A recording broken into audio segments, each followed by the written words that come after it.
it is, Brad Lee back again with another episode of Dropping Bombs today in the studio. Folks, I got a real treat for you. Patrick Carroll in the house. What's up, Pat? How's it going, Brad? Man, it's going good. How you liking Vegas? I love Vegas. I mean, I was just, as we were walking here. Oh, do me a favor. Pull that close. Okay. There we go. Is this better? Way better. All right. Yeah, no, we went to dinner last night, and walking out of dinner, I mean, you're just walking on the strip, and it feels like America. I mean, you got with the UFC, and I love what Dana White's done. Just if the anti-woke vibe out here is my kind of vibe. And I was literally saying, you know, they don't care who you are, right? This town was built on gangsters. And so I didn't go to college. So I always kind of, you know, I think was a little self-conscious about it, you know, over the years. Here, they don't give a fuck. If you can make money, you know, it's the wild, wild west out here. And they want you. And I went to Dubai a couple of years, and it felt like a similar vibe. Like, you know, I built my business on... A little cleaner out there, though. Yeah. Well, except they'll shoot you if you do the wrong thing or kill you or hang you or something. I built my apartment business on a strategy of the red states, business-friendly states. Really, it was because initially I couldn't buy in New York and LA and San Francisco because I was young and they were like, get the fuck out of here. So I got pushed to Georgia, Texas, North Carolina, South Carolina, Vegas, Colorado. And so I had to figure out why I should get these guys to invest with me. So I started studying it. Well, every corporation was relocating to Dallas, Texas, or Houston, or Atlanta, because instead of living in New York City and paying $100 a square foot office rent, you can pay 30. Your employees live like kings. They can buy, you know, back in the day, it was $150,000, $200,000 house in Carrollton, Texas. You could fucking, you know, have a nice house. So you started to see this migration, and New York would overtax, overcomplicate. It would take developers forever to build. It would take companies forever. And they said, fuck it. And, you know, guys like me I was based in Atlanta and building in Texas and Florida. I was doing 10x I don't even want to use that word 10x. I was doing many, many times the amount my competitors were doing because I didn't have to fuck around with regulation as much as them and all that stuff. Well, let's go back. I want to go back to the beginning because a lot of my viewers may not even know who you are. Uh-huh. Folks, if you guys don't know who he is already, Patrick Carroll, CEO of Llorrac Holdings, which I imagine is Carroll backwards. Yes, sir. Mega, I would say, real estate mogul. No, you had 100. You had 100,000 doors. Yes, sir. I've done over 20,000 or 20 billion in transactions. So I bought over 100,000 units since 2010, backed by all institutional equity. And you didn't crowdfund any of it. It's all institutional. And that's why you asked me what I'm motivated by. I see guys like Grant Cardone raising tons of money, and I know I'm better than him. Like, it's not like, hey, is this blue? Well, it's kind of navy blue, but no, I know this, right? So I know I'm going to be able to raise retail money. I just never have. So all mine was institutional. So imagine every time. So I did Goldman Sachs, Carlyle, all these guys. I'm from Tampa, Florida. I didn't go to college. I had an arrest record. I had to convince these guys from, you know, Harvard and everything like that to partner with me. So it was already like I went in there with 2 strikes against me. So really what I had to do is find these deals that were so fucking good, they had to say yes. And when I first started my business, you know, nobody knew who Carroll was. And so they would go with CBRE or one of these, you know, Trammell Crow, Related, one of these groups that had been around 30 years. So I couldn't really go through the broker network. So I bought a deal outside of Atlanta from a developer named Mike Davis in 2010. 2 weeks later, I get a call. Is this Pat Carroll? I said, yes, sir. He said, the Pat Carroll that bought my deal in Bethesda? I said, yes, sir. He goes, you want to go to Houston? I said, yes, sir. So I show up at PDK in a suit and tie. I was probably like 28 years old. And he is self-driving his own helicopter. And I hop in this fucker. I've never been in a helicopter. He takes me down to Stockbridge, Georgia. We get on a Citation 10, first private jet I've ever been on. The motherfucker owned me. The second I'm on that private jet, he owned me, right? And I knew it. In my mind, I was like, as soon as I can afford one, I'm getting one. We fly to Houston. His guys meet me, drive me around, show me 8, nothing special, just garden style 300 unit complexes. So 2,400 units, right? So then I reconvene with him at like 5 o'clock. We get on the plane. We're flying back to Atlanta. And he said, well, see anything you like? I said, yes, sir. I mean, I like them all. They all look pretty good depending on the price. And he says, what do you think about 100 a unit? And at the time, I knew I couldn't even build it for that. And shit was probably going to sell for 120 a unit. I said, sir, I'll take it. He said, well, which one? I said, all of them. And he said, you can get that done? I said, yes, sir. Man, I was broke as a joke, literally. And so then we said, okay. He was asking me what I was doing that weekend. I said, me and my fiance are going down to the beach, Destin. So from Atlanta, everybody used to drive to Destin. It was a bitch of a drive, 7 hours. He's like, you're not driving. I'll fly you down there. Picks us up, flies us down there. It was a fucking very classic move. I ended up buying those deals. Barry Sternlich from Starwood put up the equity. So that was like my first big, transaction that got everybody's attention. And then I did, several other large portfolios and got in the Wall Street Journal a few times. And then it was just like, liftoff. So you said you were broke though. Hell yeah. So number one, how'd you buy the one building from him in the first place with no money? I left Tampa, Florida. I was an athlete in high school. I thought I was going to play college basketball. I didn't. Fucked off for like 6 months and ended up going, okay, I got to figure something out. My dad was a clothing rep that covered the state of Florida. He got me a job to be a clothing rep in Atlanta covering like Carolinas and Georgia and all that. And so I was Googling around. This was like 01, 02. I ended up finding a mortgage broker named Lisa Penson. She was like an attractive lady back in the day. She got me 100% like stated income. I didn't even have a job, Brad, ever. She got me 100% mortgage to buy a condo in Midtown Atlanta. I bought it. I walked in and told my parents I was moving to Atlanta. They said, what? I didn't have furniture for 3 months. So when I figured out I could do that, like 2 months later, I fucking went online, citibank.com, applied for a first-time mortgage, and bought another one, 2161 in Glenwood Drive in Atlanta. So these are just condos. No, the first one was a condo. This second house I bought was 2161. It was a 2-bedroom, 1-bath, single-family home in like the projects in Atlanta, and I bought it for like 120 grand. Hired a crew from Home Depot, probably paid them $1,000 of cash, and then I sold it for like 150. And then I started doing these things. So That's like flipping though. Flipping, yeah. Never any my money. And then somebody came to me and said, hey, would you put up a little bit of money for this builder to build 6 spec homes? And I was like, so I met with the guy. The guy was unimpressive, fucking had like beer on his breath, no bullshit. And I'm like, if this fucker can do this, like, because all development and construction is you're quarterbacking everybody. It's knowing the workers. Yeah. And me, everybody thinks I'm stupid because I ask a lot of questions. But that day, I asked everything. Okay, well, who's this guy? Drywall. Oh, yeah, what's your name? Let me get your name just in case. Boom, boom, boom. So he fucking taught me how to build a house, basically. And so I ended up doing spec homes. And then I did townhomes. But I'm trying to figure out where's the money.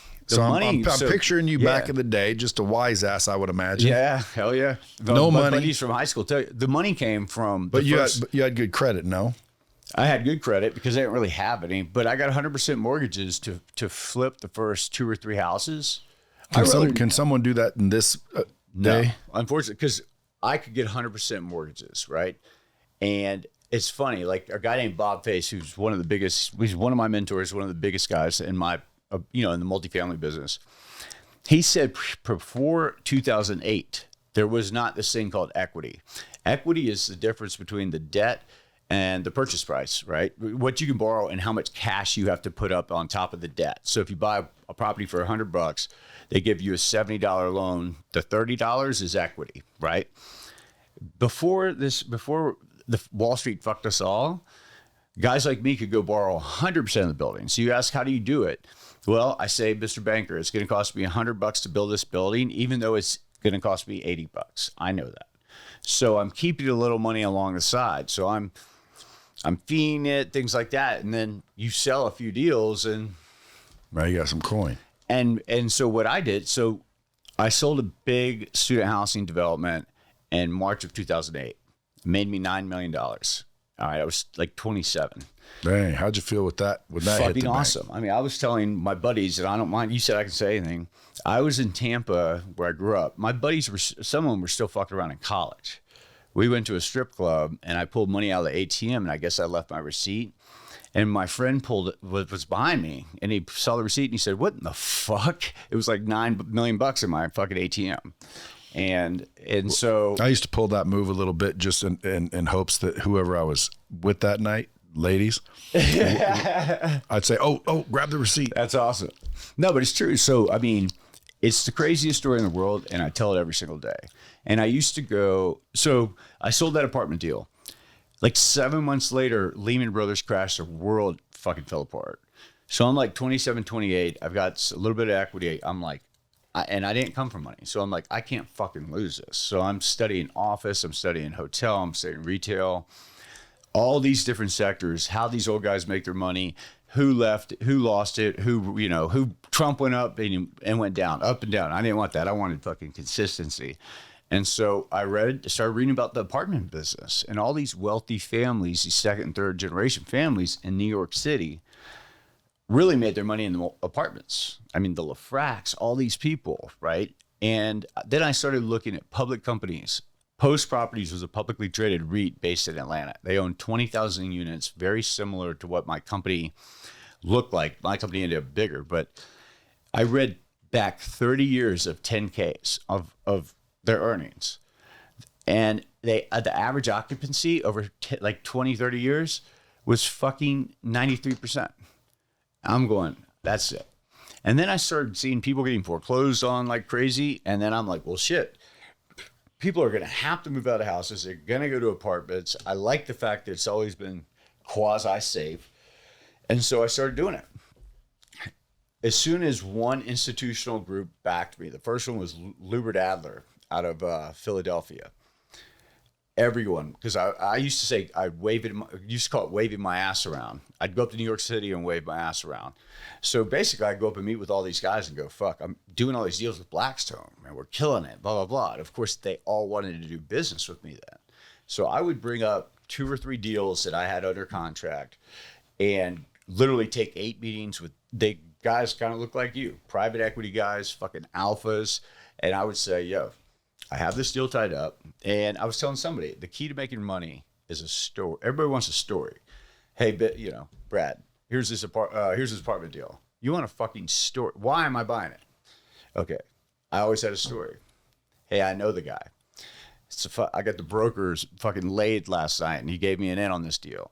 Or I've bought 10 deals from this developer and every time I buy one, I've never retraded them, never blah, blah, blah. So he gives them to me before he gives them to the broker. Or I see something they don't see. I own 6 other properties in the community and they're paying too much for landscaping. They're paying too much for this, that, whatever. So I made sure I always had an idea and then it was actually a fucking good deal. I am 100, like, I've never thought about this, but I think I bat 100% or, 1,000 at raising money. I don't think I've ever tried to raise money and been told no by someone because I won't bring bullshit. That's what annoys me. I get 100 bullshit ideas a day, DM to me or something that like before you send that shit to me, ask 2 of your friends, is this a good idea? They don't even have to fucking be business people, right? Like I get sent the dumbest shit. My lawyer said, Pat, no more crypto hot dog stands, So it's like the stupidest shit I see. And like I'm new guy in Miami. So every fucking guy there thinks I'm like the new dumb money. I get pitched so much shit, but me, the reason I guess I'm successful is I wouldn't ring you up if I didn't, 1, know I was going to do the deal myself, even if you weren't going to do it. And 2, like it didn't have it wasn't like such an interesting story that I'm calling you. Like if not, just fucking use UBS, pay him 20 bips, right? On whatever. You don't need to pay a guy like me 2 and 20. What's a bip? Basis point. Oh. So if 1 percentage point is 100 basis points, 1 bip is, but when you're talking about billions of dollars and you're trying to fix your interest rate, So interest rates swing nonstop. So imagine you have $1 billion portfolio tied up and you're getting a $700 million loan. Your due diligence period is 60 days. First 30 days is fucking free. After 30 days, you have to put up big boy money on. $1 billion is probably $15-20 million non-refundable.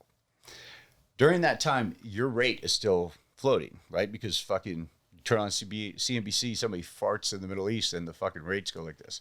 So you're trying to lock that rate. You're trying to lock that rate as quickly as possible. And, you know, so yeah, every little basis point on big numbers fucking really means a lot. That's why all these guys are so fucked.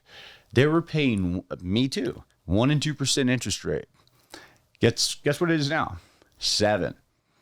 So say you're earning $100 in rent and you were paying and your mortgage was 1%. Now you're paying 7 times. So, but collecting the same rent. That's fucking hard to make those math, you know, that math work. So is this why you sold some of your company or one of your doors, or how many doors did you sell? So I sold out. So my business plan, I called it buy it, fix it, sell it. And Blackstone actually stole that from me, I swear. But it basically was like flipping a house, but I was doing it with 300 unit apartment communities. I would buy this community and say it was 10 years old. I'd walk it and say the clubhouse felt a little dated. The deal down the street had wood floors and this had the shitty carpet. So I'd rip that out. I'd make it look like a brand new product, but still be able to rent it for a little bit less because I bought it less. And so that was my play. So over 2 or 3 years, I'd fix the kitchens and the, you know, whatever. As a resident would move out, I would fix them up and charge higher rent. A lot of my competitors would buy those buildings, evict everyone, and then go in and do all the work to the buildings and then release them. I thought that was stupid. I never turned off my income stream. So, because in the apartment business, you have 50% turnover, no matter who fuck you are. You could be the best or the worst, you have 50% turnover, pretty much. So as those people move out, why not take a week and then do the work versus emptying the whole building? It just never made sense to me. I like cash flow. I can't breathe. I can't sleep at night if I don't have cash flow. So at some point you sold out. What was the biggest chunk of money you've ever had in your account now? I have well over 300 million in liquidity. And right now? Yeah. How's that feel? Fucking amazing. It feels like the American dream. Ty's, he works for me, but he's also one of my closest friends. I met Ty in a nightclub in New York City.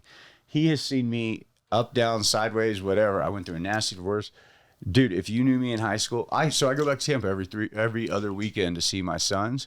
And so at like my kids' fucking flag football games, I went to an all guys high school. I run into my buddies. They're like, Carroll, what the fuck? Like nobody can believe it. My life is like a legal version of Wolf of Wall Street or something like, and I can't explain it.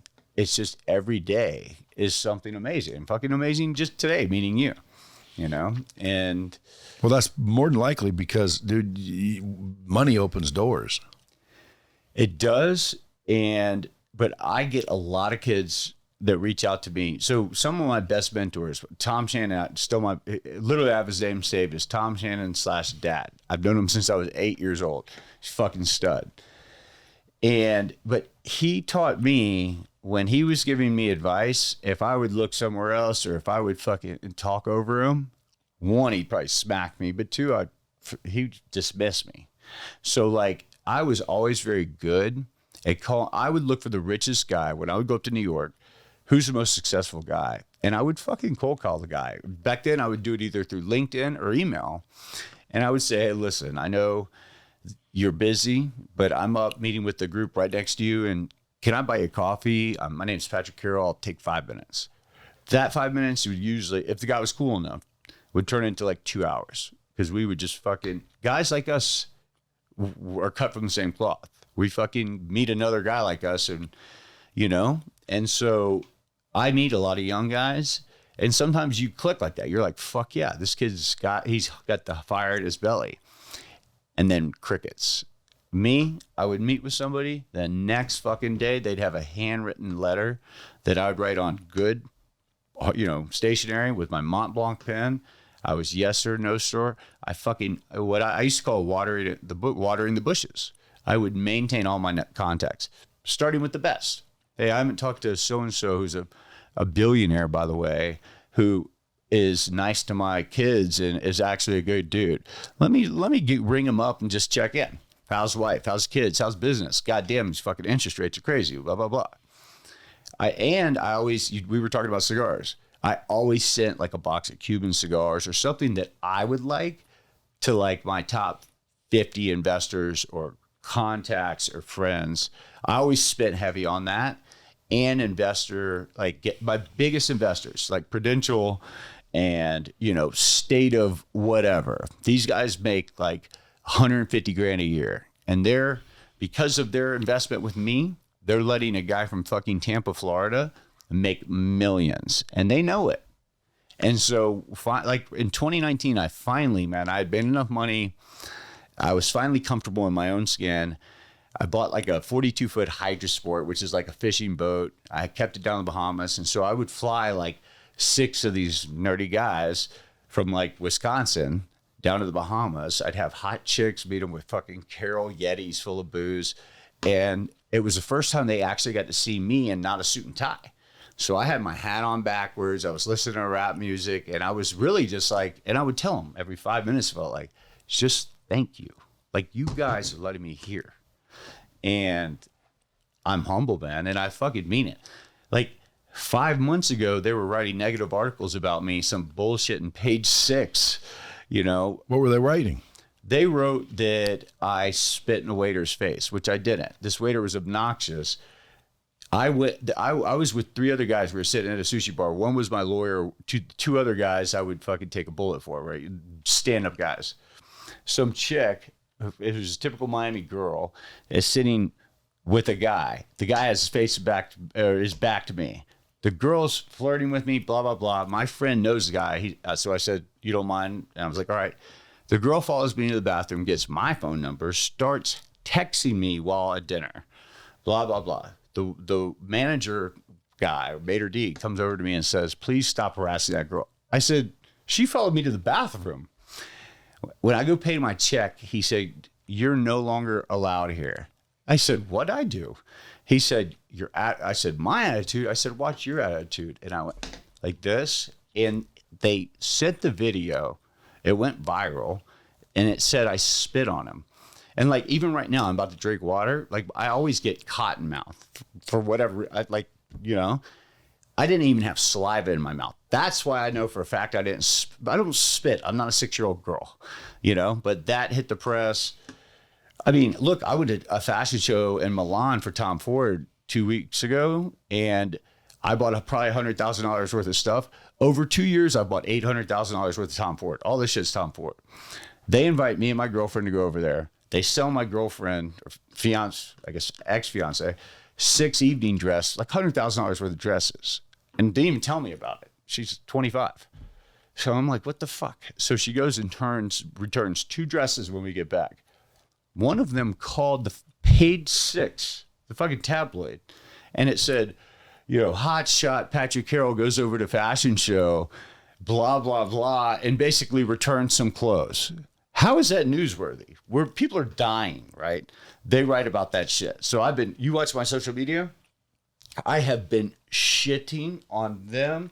All I'm going to do is be friends with brands that are friends with me, Patek, Keaton, since I've started dogging Tom Ford, they've all sent me gifts. They've all DM'd me. It's hilarious. I'll tell you. It's, so what I'm happiest about is about 2 years ago, and I know it felt like this cancel culture was going to make it not cool to be able to say fuck, to be able to, like, I went to an all guys high school. My sense of humor is stuck in that period. I say nasty, dirty jokes that are, but in my mind, harmless. I don't mean anything bad by them, right? Like, this world got so sensitive with the cancel culture.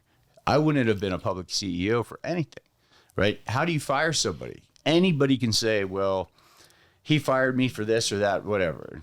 I mean, anybody can look in your closet. Anyone can make a false accusation, and even if it's wrong, it's going to hit the paper and you're fucked. So when you're dating yourself when you say it hits the paper.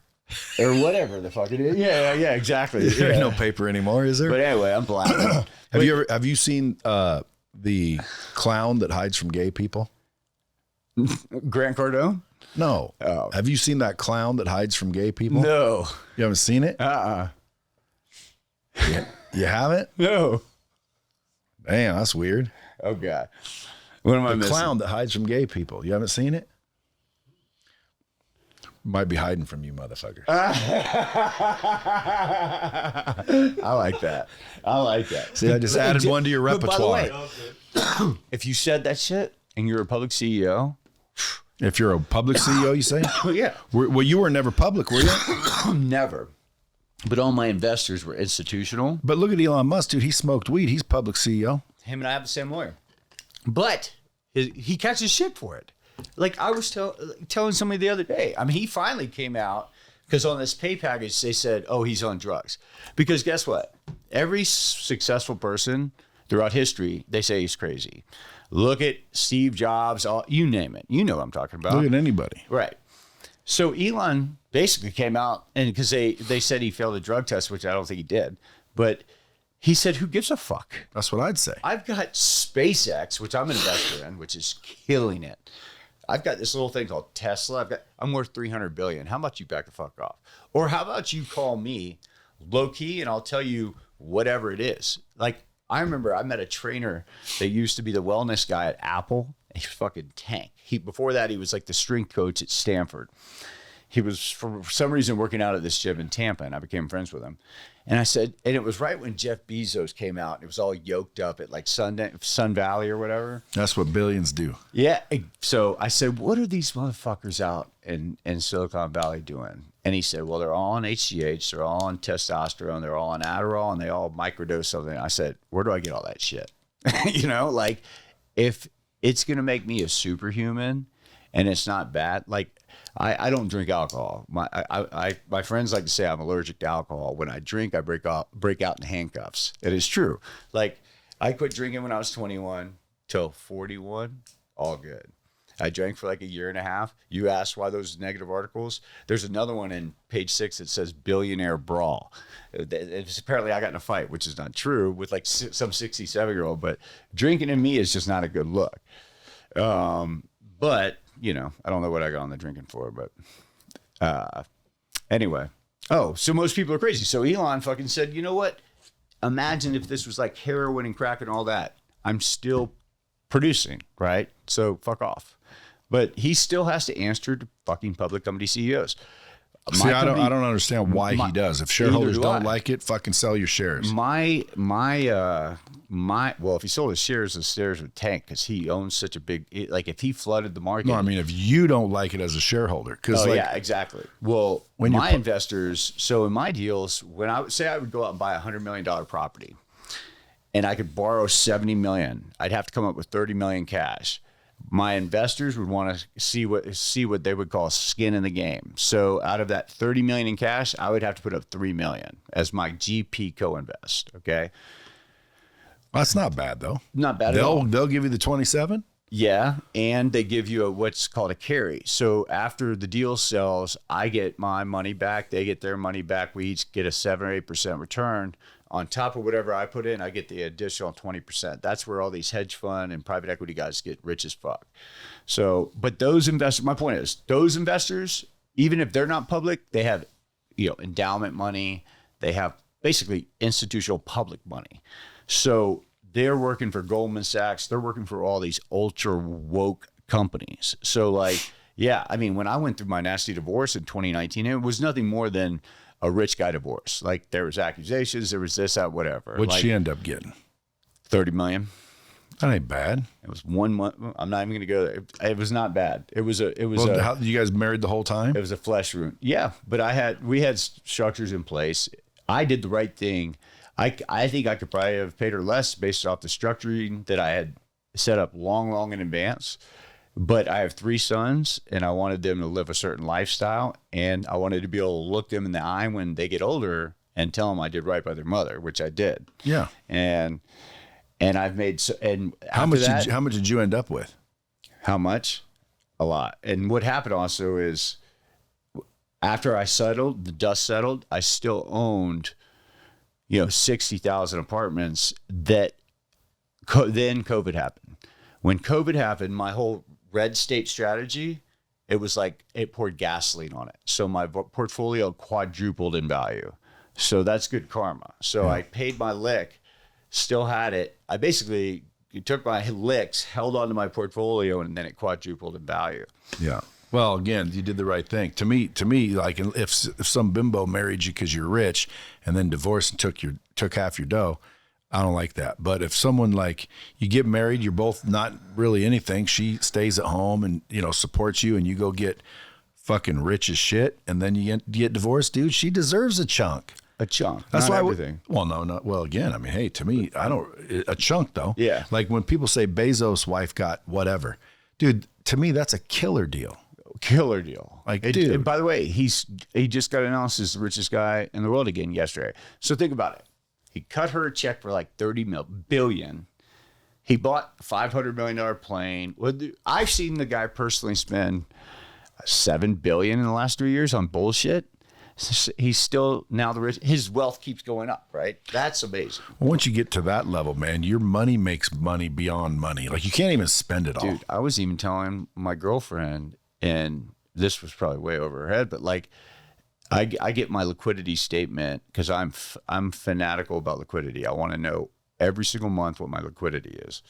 And so and I've kind of been spending heavy like the past 6 months. But my fucking liquidity keeps going up. And I'm like, what the fuck?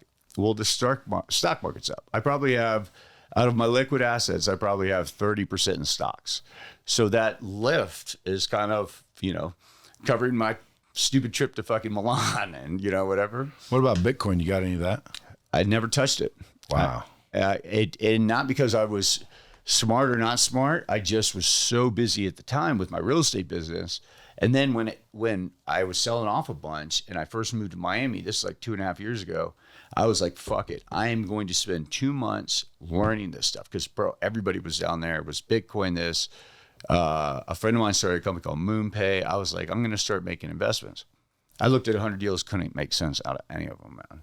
And the only reason I got some is because I was dealing with customers here. They wanted to pay in Bitcoin, and I'm like, dude, I don't care if you're paying goats as long as I know where to get rid of them. So they gave me $80,000 in Bitcoin when they were $600 each, and they said those are going to go to 1,000. I'd hold on to them. So I held on to them, and they went to 1,000. Then they went to 2,000. Then they went to 3,000. And now I'm like, dude, these things. And what's crazy is one time they were coming out of here. I had a poker table that we filmed a VT on with all the World Series of poker players. Oh, that's cool. So they said, you guys aren't using that anymore. Can I buy it from you? And I said, sure. And I was like, give me 3 Bitcoin. and so he gave me 3 Bitcoin. Well, dude, now if I'd have hold them, because I didn't, that he would have paid $200,000 for that table. But I sold them not shortly thereafter for like, I think it was $14,000 each. So still, three times 14,000 for the poker table. Man, I've heard stories. I mean, there was a guy, they called him Aussie Matt or some shit. I met him down in the Bahamas, and this kid, like, similar story, like, owned a shitload of Bitcoin. It went up crazy, and he was like smart enough to sell and like walked with like $700 million, and like just went from Bahamas to like I think like bounced around the world with his Australian buddies, just like slaying it and having fun, and like I was pretty jealous of him at the time. Well, a friend of mine bought Ethereum when it was chump change, and now he sent me his little account statement the other day just to make me fucking. That's fucking awesome. Yeah, it had 490 million in it. Jesus fuck. I said, dude, see, now that's real money right there. Like, dude, 300 million is real money, but 490, like, dude, you could piss away 190 and still have 300. Who's bringing the big money to Vegas? Like, who are the guys that are uprooting and coming here? I mean, obviously, Mark Wahlberg. Yeah, I heard about that. That's pretty awesome. And he's building studios out here. Bringing Hollywood here. That's fucking badass. Yeah, he's a hustler. Yeah, you got NBA teams coming. Yeah, MLB teams coming. Like Vegas is on the move. I was out here for F1. That was fucking big. Yeah, Vegas is definitely on the move. Which is funny because my wife wants to move to Nashville, so I got a house in Nashville just to like pacify her. Yeah, but she wants to like be there. I'm like, babe, what do you look at Vegas? What do you think is the correlation between Vegas and Miami? What's the correlation? Yeah, taxes, government. Yeah. What's the correlation between California and New York? Taxes and government. Yeah, and well, they both suck. Yeah. Vegas kind of like if all things equal, I mean, and you could take the fruits and nuts out of California, like, and it's 70 degrees. I'd live there. Versus California would be wonderful if the dipshits weren't there. So versus us in the desert or Miami in August, but it's just too big of a fucking delta to pay to live there. Where do you live now? Miami Beach. So where before that? New York. I was in New York for like 2 years, but I spent 15 years in Atlanta, Georgia. So you made all your money in basically multifamily. Yeah, about 80%. And you sold 75,000 doors. Yep. But you still own 25,000 or so. Yep.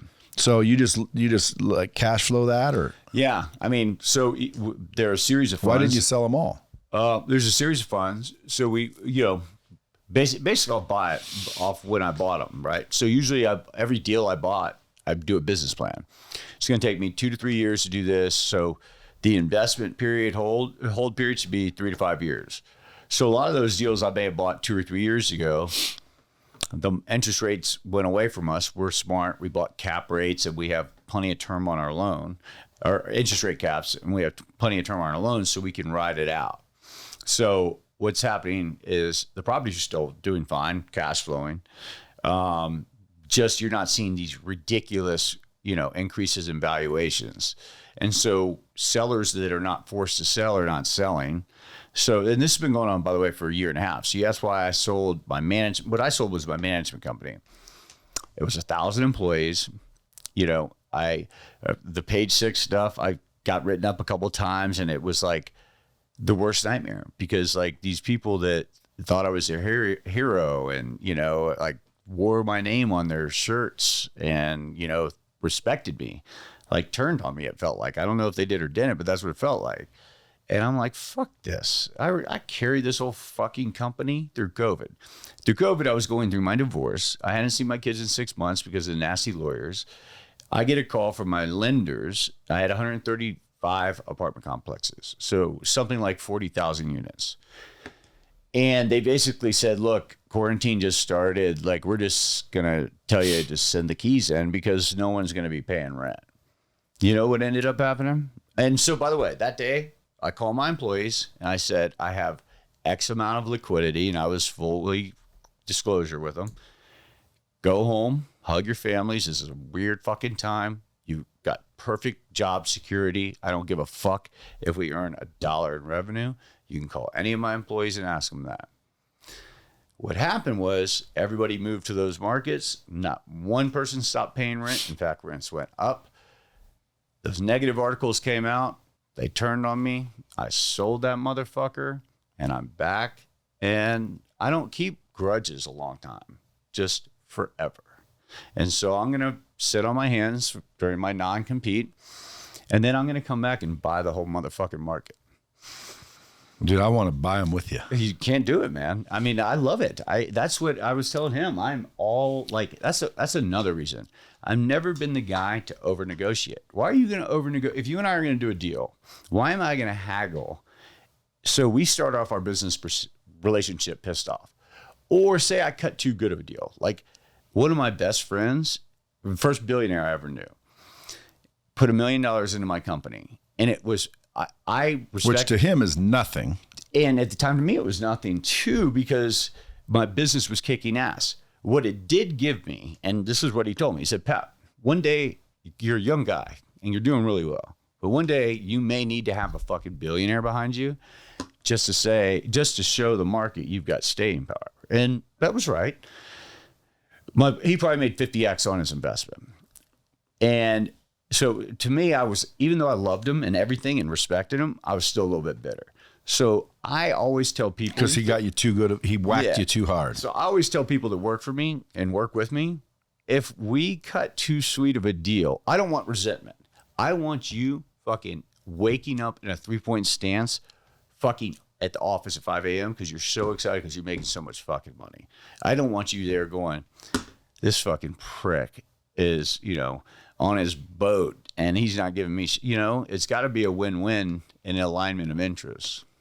Well, I agree with that. Matter of fact, drop a bomb on that one. I always tell people, dude, you got to do win-win or it doesn't last. It doesn't last. So you brought up Grant Cardone. Are you and him buddies? Are you and him competitors? We're now competitors. I mean, I don't raise money, and I'm technically like a non-compete. I don't raise money for apartments, via social media. I didn't even know it was allowed. I didn't know that was a thing. I've raised, billions of dollars, but through institutions. I found out he raised $1 billion. He is not well respected at all in the multifamily business. When I was, full disclosure, he's gonna get pissed, but this is true. He probably doesn't listen to this show. Well, good, whatever. I'm joking. Well, people. I'm joking, dude. Okay. He guaranteed listens to the show because I was gonna say because people that listen to me or you, somebody does, because I always get the feedback. He'll get tagged. Okay. So he calls me. Not only that, he listens, dude. He watches. Right, so Grant, listen up. He watches me. All right. So Grant, listen up. Grant calls me. What a dog. Hey, you're selling your business? I want to buy it. I said, well, I've hired UBS as my investment bank. There's a process. I can give you their number. UBS, go so. So he's blowing me up. Pat, what the fuck? They didn't even let me in. And I had just done his podcast. So I'm trying to be cool to the guy. My banker said we have 87 signed qualified NDAs. No cash or no financing contingencies. We're not taking a flyer on some slapdick named Grant Cardone. No offense. We've never heard of him.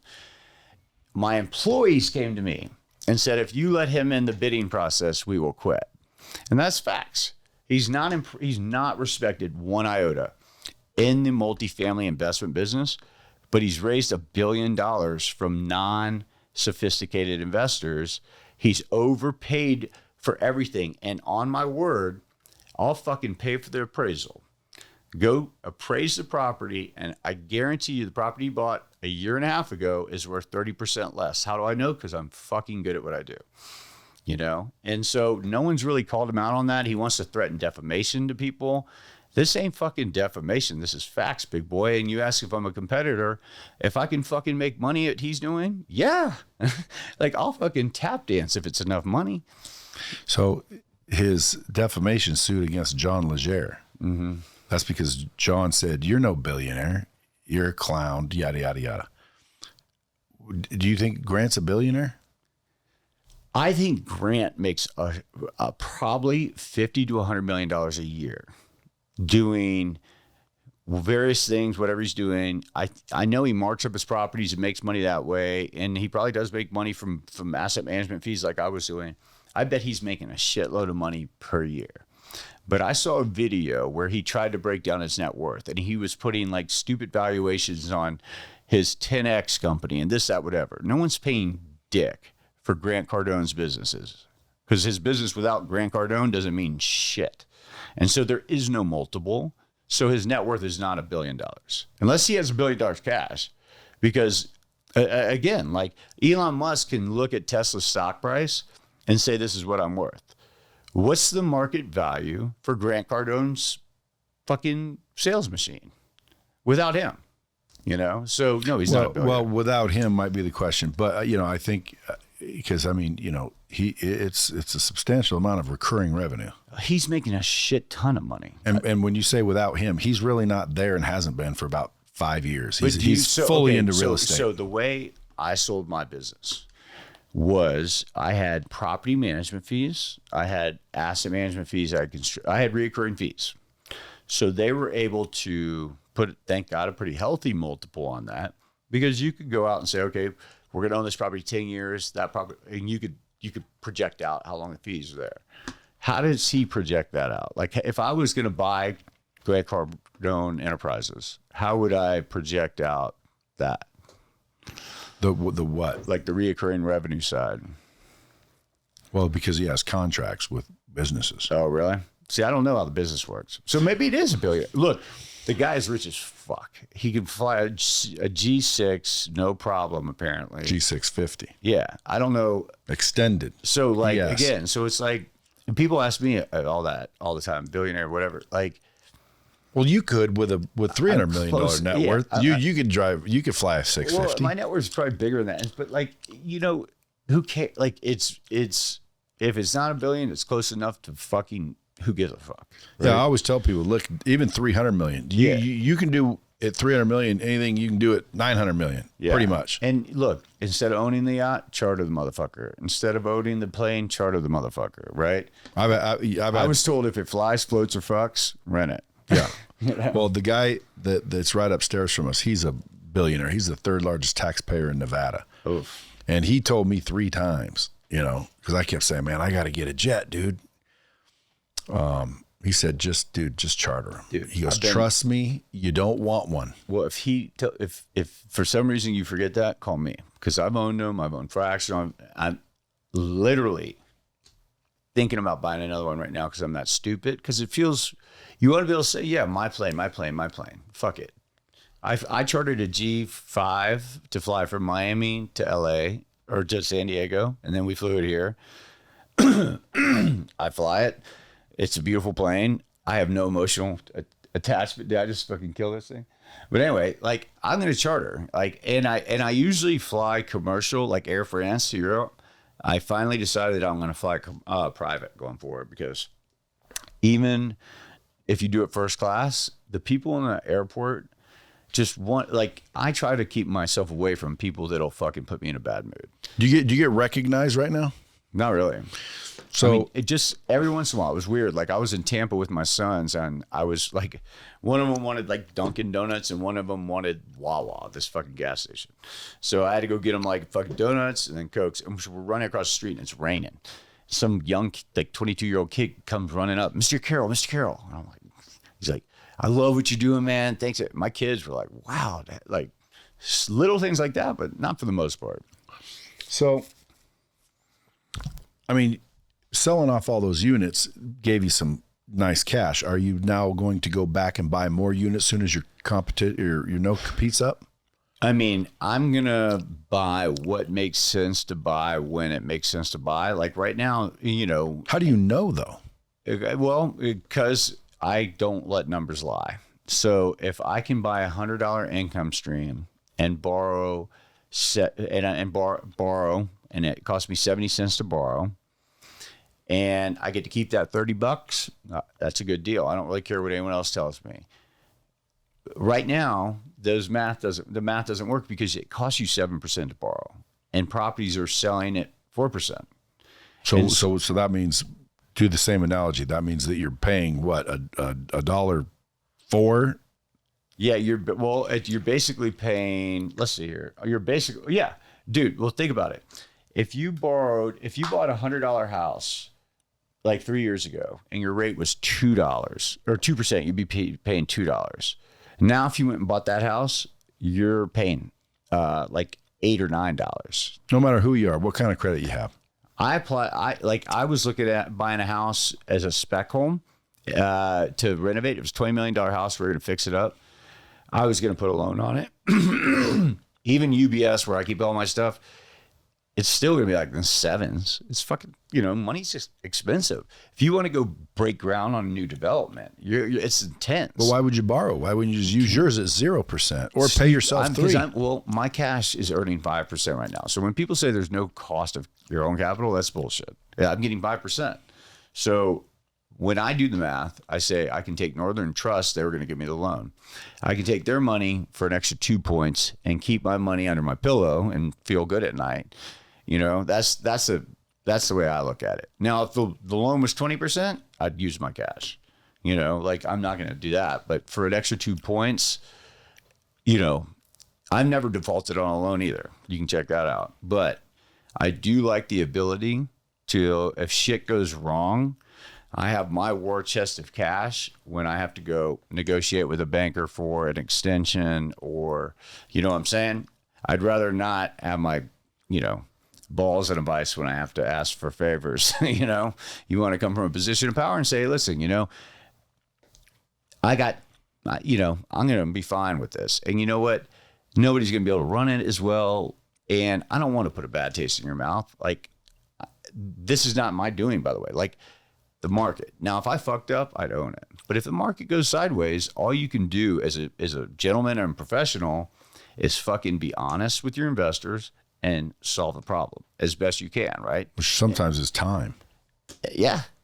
But communicate that, right? Like, the biggest thing is, I think people hate surprises, right? Imagine if I called you and say, oh, Brad, that deal we did, instead of 2 years, it's going to take 4 years, man. But it's still a good company. The market to exit it just sucks right now.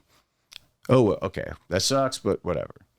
It's a lot better than me calling you and saying, hey, well, it's just communication. I always overly communicate. And that's why I hate, like, I've made a lot of, side investments, which I regret kind of, because it was like $1 million here, $1 million there. You look up and I have like $30 million in random stupid shit. And with buddies and shit? Yeah.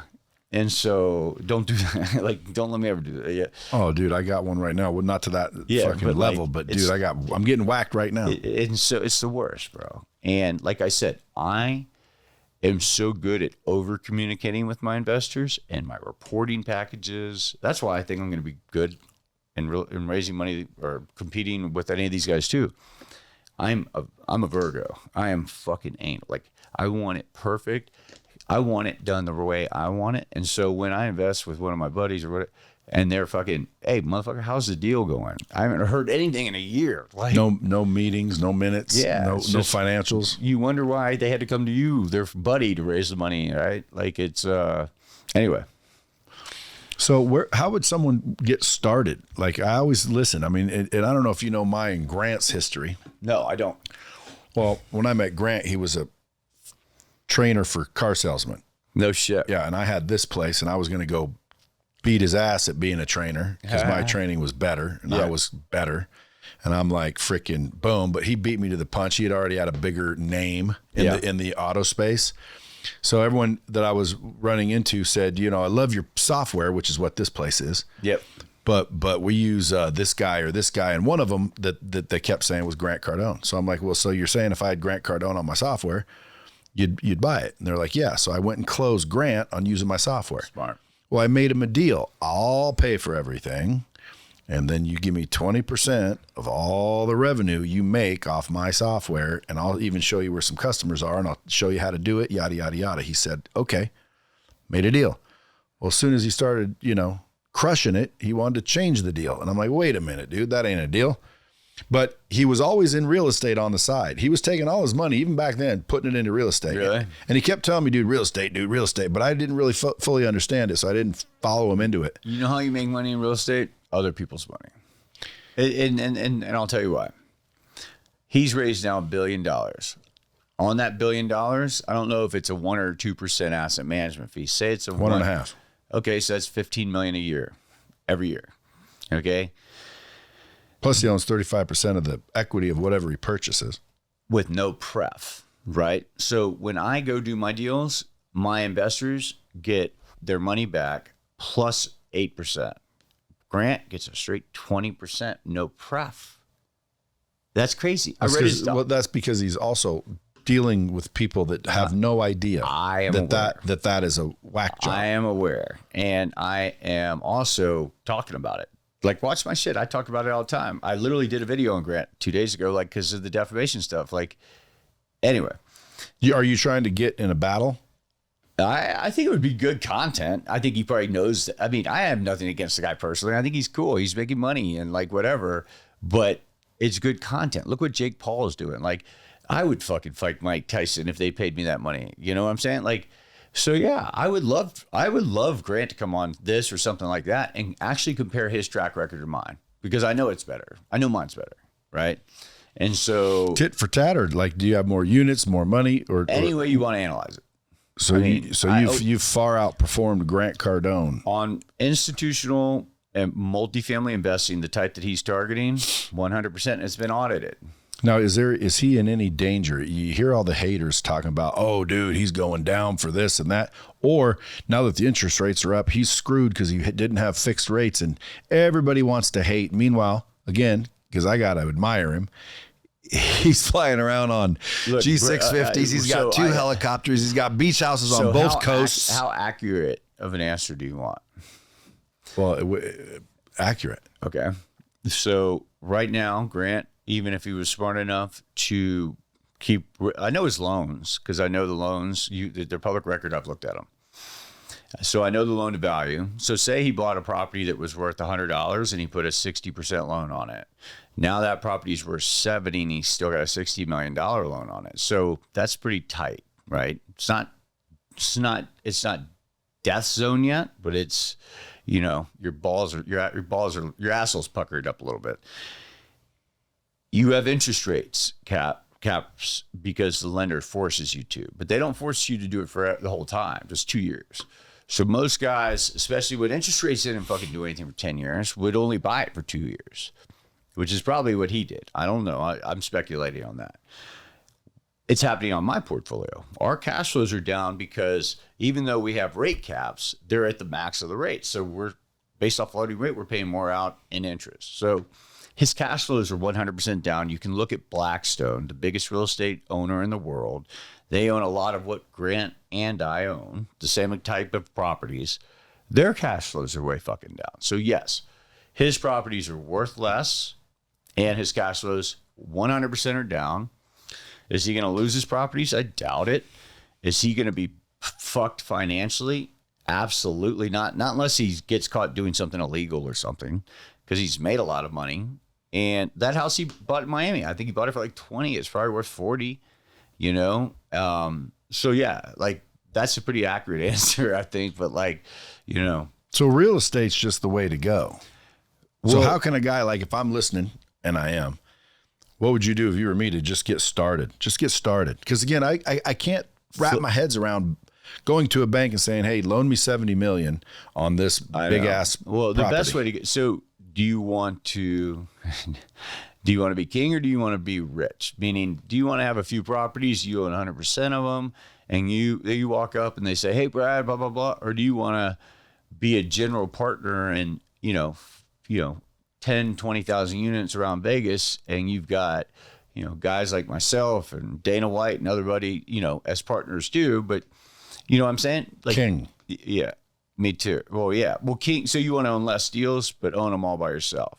So no, I just want to be a king. Oh, well, you already are. But so the best way, I tell kids, 20-year-olds or whatever, when they want to get started, buy a single family home and fix it up, rent it out, or flip it, period.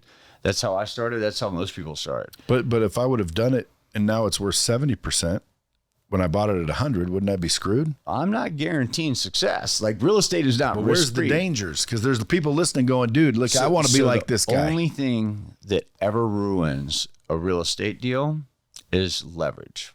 So if you own a building, assuming you can pay the taxes and insurance on it, you have no risk really, right? Because you have no gun to your head. You're not having to pay interest. So if it goes empty, you can fucking hold on to it. Where people get in trouble is when they take loans, right?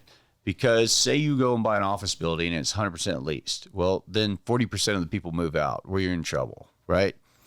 So because the value was based on 100% occupancy. Yeah, well, because you got this loan now against your property. But it was valued based on occupancy. And good. So Warren Buffett says no one knows who's swimming naked until the tide goes out. So a loan in good times don't mean anything, right? It's like, cool, yeah, I'm paying it. It's when the music stops and somebody goes, oh, fuck, I lost all this revenue and I still got to pay this loan. If they had owned it, if their grandfather built it 200 years ago and they had no loan on it, they'd be able to survive. So real estate is very much about staying power. And that was my answer on Grant. Is it a death blow? No, he'll be able to carry it. The scary thing about him, though, is he's raised all his money from retail investors. My investors are institutions with trillions of dollars. So if I have to make a capital call as a general partner, by the way, I've got 10% of the money up. They got 90. So they're motivated to make that capital call.